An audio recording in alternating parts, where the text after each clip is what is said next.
In this video, we're going to look at how the assumptions that and the underlying theory of kinetic molecular theory can explain many of the gas laws that we've talked about, and the ideal gas law specifically, as we look at all these. So first, let's think about pressure and volume and the relationship there. So if we have N is constant, so basically if we have a closed container and no gas particles can go in or out, we can think about what happens when we decrease the volume.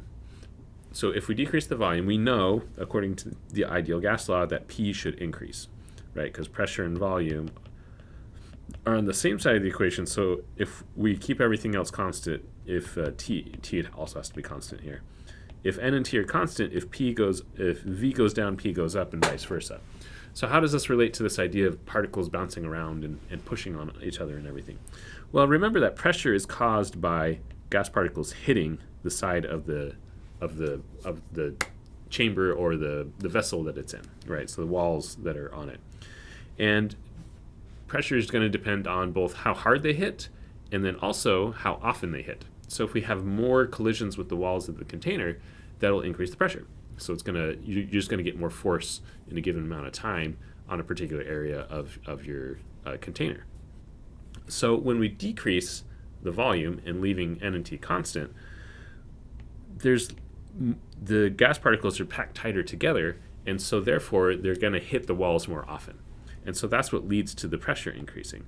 So when we decrease the volume, the pressure increases. And the opposite would happen if we go the other way.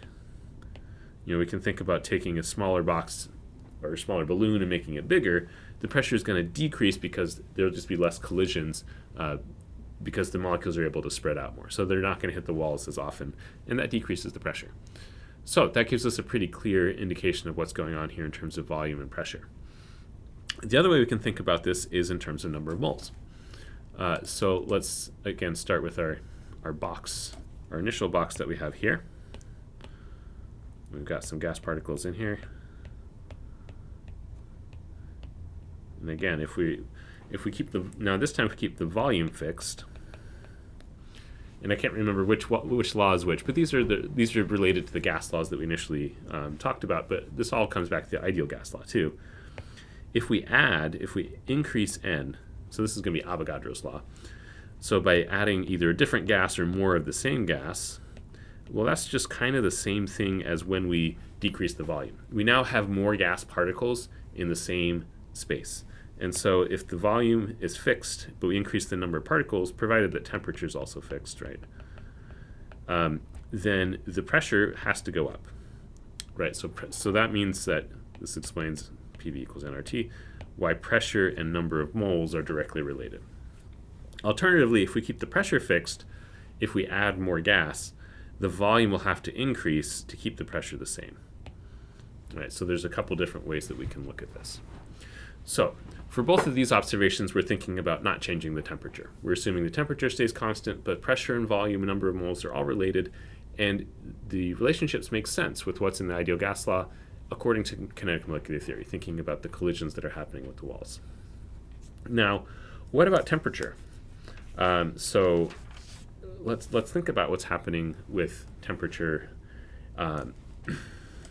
So remember we said that temperature affects the kinetic energy,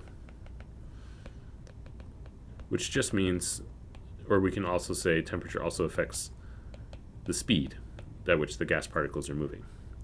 So let's again picture our box full of gas particles here. And if we increase T, what's going to happen is all of these particles are going to move faster. And if they're moving faster, so increase the temperature, so these arrows will get longer, these particles are moving faster. That means when they hit the walls, they're going to hit harder. And more often because they're just moving faster. So we both get harder, stronger collisions, or I should say more energetic collisions, and more frequent collisions because the particles are moving faster on average. So again, because the collisions, there's no I there.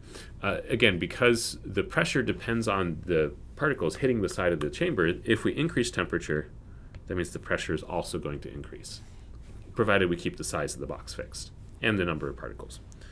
Alternatively, if we increase the temperature, what can also happen is if the size of the box can change, if we increase the temperature, they're going to push more, and that's going to expand. And that would keep the pressure constant. So again, this relationship between how big the box is and pressure is just like we were looking at before. Okay, so this gives us a sense of how we can explain the ideal gas law and the other gas laws through kinetic molecular theory. So this underlying theory of these particles bouncing around in random motion and their and temperature affecting their average kinetic energy and their speed explains these observations that scientists made hundreds of years ago and that we still rely on today. And you can actually do this mathematically. We're not going to in this class, but you can take kinetic molecular theory and mathematically get to the ideal gas law by thinking about the collisions of particles and doing some math, some calculus involved in there, if I remember right. We actually do this in my upper level chemistry class. We're not going to. We're just looking at the results here. We're not doing the actual derivations, but it is really interesting that you can get to the ideal gas law directly from understanding kinetic molecular theory. In the next video, we're going to look then at one of those assumptions of kinetic molecular theory is that the average kinetic energy of gas particles stays the same. That means we can calculate the speed of the gas particles on average, and we're going to look at that, what those equations look like and what the results look like in the next video.